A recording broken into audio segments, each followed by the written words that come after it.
Macherla MLA Pinnelli Ramakrishna Reddy పరారయ్యేందుకు తెలంగాణలో ఉన్నటువంటి ఒక మాజీ మంత్రి పిన్నెల్లి రామకృష్ణారెడ్డికి సహాయం చేశారు.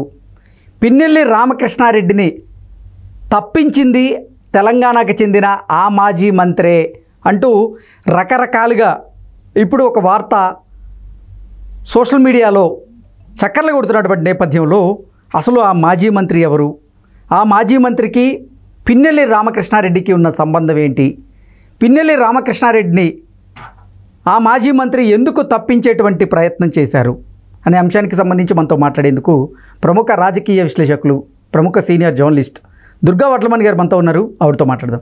దుర్గా నమస్తే అండి. నమస్తే.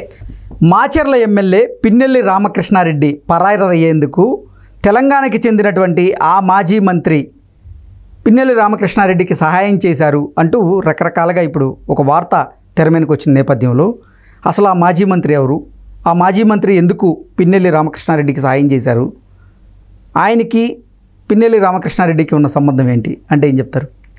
అంటే మనం పేరు చెప్పలేం కానివ్వండి, మనకు కరెక్ట్గా తెలీదు. కాకపోతే ఏంటంటే ఒకే ఊరికి చెందిన వాళ్ళు అని విన్నాం మనం. ఆ మాజీ మంత్రి ఈయన పిన్నెల్లి రామకృష్ణారెడ్డి. ఇంకొకటి, గతంలో ఆయన మంత్రిగా చాలా సుదీర్ఘకాలం పనిచేసిన వ్యక్తి. తర్వాత తెలుగుదేశం నుంచి వచ్చిన మంత్రి. తెలుగుదేశమే ఆయనకి రాజకీయ భిక్ష పెట్టింది. కాకపోతే ఏంటంటే ఆయన పేరు ఏంటి ఇది అని మనం ఖచ్చితంగా చెప్పలేదు. చాలామంది ఉన్నారు, అంటే తెలుగుదేశం నుంచి వచ్చిన వాళ్ళు, తెలంగాణలో ఉన్నవాళ్ళు. కాబట్టి పేరు ఏదేమైనప్పటికీ పిన్నెల్లి రామకృష్ణారెడ్డి నిన్న తప్పించుకోవటానికి, నాటకాలు ఆడటానికి మాత్రం సూత్రధారి ఇక్కడ తెలంగాణకు చెందిన ఒక మాజీ మంత్రి. అందులో అయితే సందేహం లేదు. అంటే రాజశేఖర్ రెడ్డి హయాంలో ఆయన మంత్రిగా పనిచేశారా? అది చేసి ఉండొచ్చండి. ఓకే, ఎగ్జాక్ట్గా నేను చెప్పలేను కానీ చేశాడు ఆయన. ఎందుకంటే చంద్రబాబు నాయుడు గారి హయాం అయిపోయాక రాజశేఖర రెడ్డి వచ్చారు కదా 2004లో. ఆ టైంలో రాజశేఖర రెడ్డి గారితో పనిచేశాడు. ఫస్ట్ స్టార్టింగే ఎన్టీ రామారావు గారితో ఆయన కెరీర్ స్టార్ట్ అయిందని మనం విన్నాం, రాజకీయ కెరీర్. అయితే పిన్నెల్లి రామకృష్ణారెడ్డి తప్పించుకునే విధానం చూస్తే ఒక సినిమా పక్కీలో జరిగింది నిన్న. యాక్చువల్గా వాళ్ళు 17వ తారీఖు రాత్రి 10ంటికి తాడేపల్లిలో ఇతనెవరు జగన్మోహన్ రెడ్డిని కలిశారు. 1 గంట సేపు ఆయనతో చర్చించారు అని మనం విన్నాం. అది అయ్యాక రాత్రి 2 గంటలకి గోడ దూకి, వాళ్ళ ఇంటి పెరటి గోడ దూకి వాళ్ళు వాళ్ళ వేరే కారులో పరారైపోయారు. 144 సెక్షన్ ఉన్నప్పటికీ, పోలీస్ నిఘా ఉన్నప్పటికీ, వీళ్ళు గృహంలో అంటే గృహ నిర్బంధంలాగా ఉన్నప్పటికీ వాళ్ళు తప్పించుకోగలిగారు. సో అక్కడి నుంచి మొదలైంది వాళ్ళకి హెల్ప్ చేసే వాళ్ళ పర్వం. అంటే అక్కడుండే పోలీస్ అధికారులు, ఆంధ్రప్రదేశ్లో ఉండే పోలీస్ అధికారులు కావచ్చు, లేదు జగన్మోహన్ రెడ్డి స్కెచ్లో భాగంగా జగన్మోహన్ రెడ్డి చెప్పాక సజ్జల కావచ్చు, వేరే ఎవరైనా కూడా ఆయనకి హెల్ప్ చేసి ఉండొచ్చు. జగన్మోహన్ రెడ్డికి తెలియకుండా అయితే జరగలేదు. కాబట్టి పోలీస్ శాఖలో కింద స్థాయి వాళ్ళు ఆయనకి హెల్ప్ చేసి ఉండొచ్చు. అక్కడి నుంచి ఆయన వచ్చేసి హైదరాబాద్కి వచ్చి ఇన్ని రోజులు అయ్యాక నిన్న ఎప్పుడైతే ఈ వీడియో లీక్ అయిందో, అదంటే వాళ్ళు ఎక్స్పెక్ట్ చేసి ఉండరు. వీడియో ఎవరు లీక్ చేశారో మనకు తెలియదు, కానీ నిన్న కావాలని వీడియో అయితే లీక్ చేయటం జరిగింది.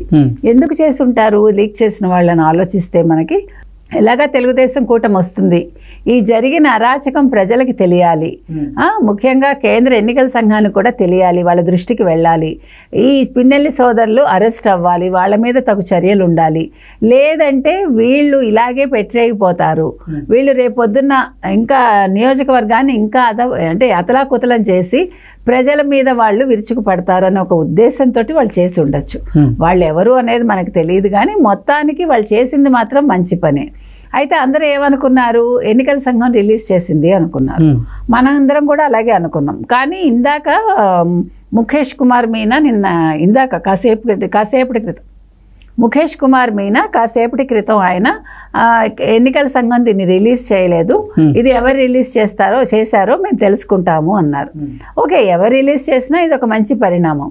ఈ నేపథ్యంలో ఇది వైసీపీకి ఊహించని షాక్. ఇది అది జగన్మోహన్ రెడ్డికి కావచ్చు, లేకపోతే సజ్జలకు కావచ్చు, లేకపోతే ఈ మాట్లాడిన మంత్రులు కావచ్చు, ఎవరికైనా సరే ఇది ఒక పెద్ద వాళ్ళకి శరాఘాతమే చెప్పాలి.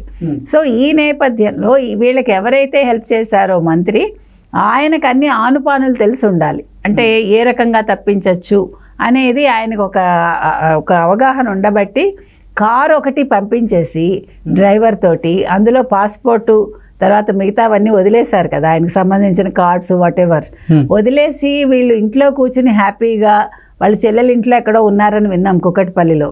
తర్వాత అదేం ఫ్యాక్టరీ ఈ కమోడ్స్ అన్ని తయారు చేసి ఒక ఫ్యాక్టరీలో ఎక్కడో దాక్కున్నారని విన్నాం.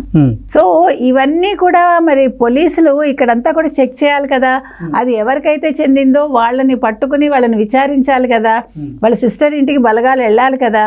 మరి పోలీసు ఏం చేస్తున్నారు? ఆంధ్ర పోలీసులు ఇక్కడికి వచ్చినప్పుడు ఈ తెలంగాణ పోలీసులతో వాళ్ళు కలిసి దీన్ని వెంటనే ఛేదించాలి కదా, ఎందుకు చేయట్లేదు? రేవంత్ రెడ్డి ఏమి బీఆర్ఎస్ కాదు, కాంగ్రెస్ మనిషి, ఒకప్పుడు చంద్రబాబు దగ్గర ఉన్న వ్యక్తి, మరి ఎందుకని ఇంత అలసత్వం వచ్చింది? ఇవన్నీ కూడా ప్రశ్నలే మనకి. ఇదే బీఆర్ఎస్ అనుకోండి. తెలంగాణకు సంబంధించినటువంటి పోలీసు అధికారులు ఆంధ్రప్రదేశ్ పోలీసులకి సహకారం అందించట్లేదంటారా? సహకరిస్తున్నారు, అది కాదు క్వశ్చన్. ఎందుకు డిలే అయింది, ఎందుకు పట్టుకోలేకపోతున్నారు, అదొక్కటే మన ప్రశ్న. అందులో ఎందుకు విఫలం అవుతున్నారు? ఇంకా 2-3 రోజులు పడుతుంది అని తెలుస్తోంది. ఎందుకని డిలే? నిన్న 5 గంటల్లోపు పట్టుకోవాలన్నప్పుడు ఒక రెడ్ అలర్ట్ రిలీజ్ చేసినప్పుడు అది వెంటనే చెయ్యాలి కదా, ఎందుకు చేయట్లేదు? ఇది ఒక క్వశ్చన్ మార్క్ మనందరికీ. ఏది ఏమైనా పిన్నెల్లికి మాత్రం ఇక్కడ ఉండే ఒక మాజీ మంత్రి సహాయం చేశారు, అందులో సందేహం లేదు. అంటే అది ఎందుకు చేశారు అంటే అది ప్రాంతీయాభిమానం కావచ్చు, లేదు జగన్మోహన్ రెడ్డి. తెలంగాణ ఆ మాజీ మంత్రికి పిన్నెల్లి రామకృష్ణారెడ్డికి ఉన్న సంబంధం ఏంటి? వాళ్ళిద్దరికి ఎక్కడ పరిచయం? అది మనకు తెలియదండి. రెడ్లని విన్నాం అంతే, రెడ్డి కమ్యూనిటీ అంతవరకే మనకు తెలుసు. ప్లస్ ఒకే ప్రాంతానికి చెందిన వాళ్ళని విన్నాం, మనకి మిగతా విషయాలు మనకు తెలియదు. ఏది ఏమైనప్పటికీ ఆయన ఇష్టమై ఆయన తప్పించడానికి ప్రయత్నించి ఉండొచ్చు. కానీ ఇప్పుడు పిన్నెల్లి ఎక్కడున్నాడు? పోలీసులకి ఎందుకు తెలియట్లేదు? తెలిసి నాటకాలు ఆడుతున్నారా? తెలిసి అరెస్ట్ చేయట్లేదా? అరెస్ట్ చేస్తే ఇప్పుడు 7 ఏళ్ళ నుంచి ఇంకెంతో శిక్ష పడుతుంది, మినిమం 7 ఏళ్ళు పడుతుంది. 307 ఎందుకు పెట్టలేదు? ఎందుకంటే అక్కడ ఉండే ఆయన ఎవరు సాంబాల శేషగిరిరావుని వాళ్ళ అనుచరులు కూడా నెత్తి మీద గొడ్డలు వేటి వేశారు. సో మరి ఇవన్నీ ఆయన అటెంప్ట్ టు మర్డర్ కాబట్టి మరి 307 పెట్టాలి కదా. గులకరాయ అయితేనేమో ముఖ్యమంత్రి అయితే మీరు 307 ఒక అమాయకుడి మీద పెట్టేస్తారు, ఒక మైనార్టీ మీద. మరి ఇక్కడ కళ్ళ ముందు ఇవన్నీ జరుగుతుంటే మీరు ఎందుకు పెట్టారు? ఇవన్నీ ప్రజలు అడుగుతున్న ప్రశ్నలు. ఈ ప్రశ్నలన్నింటికీ కూడా పిన్నెల్లి సోదరులు దొరికితేనే సమాధానం వస్తుంది మనకి. కాబట్టి ఏది ఏమైనా ఎక్కడైనా సరే మంచివాడికి కానీ చెడ్డవాడికి కానీ సహాయం చేయటానికి మనుషులు ఉంటారు. అందులో చెడు చేసినప్పుడు ఈ రకంగా ఎందుకు సహాయం చేస్తున్నారు ఒక మాజీ మంత్రి అనేది మనకు అర్థం కావట్లా. ఎందుకంటే ఆయన కూడా ఒక మంత్రిగా సుదీర్ఘ అనుభవం ఉంటుంది. అటువంటి వ్యక్తి ఇట్లాగా చెడ్డ పనులు చేసిన వ్యక్తికి ఎందుకు సహాయం చేశారు అన్నదే మన బాధ. ఇది పిన్నెల్లి రామకృష్ణారెడ్డి పరారయ్యేందుకు తెలంగాణకు చెందిన ఆ మాజీ మంత్రి సహాయం చేశారు అంటూ రకరకాలుగా కొన్ని వార్తలు వస్తున్నటువంటి నేపథ్యంలో మరి తెలంగాణ ముఖ్యమంత్రి రేవంత్ రెడ్డి ఆ మాజీ మంత్రి మీద యాక్షన్ తీసుకునేటువంటి అవకాశం ఉందా అంటే ఏం చెప్తారు?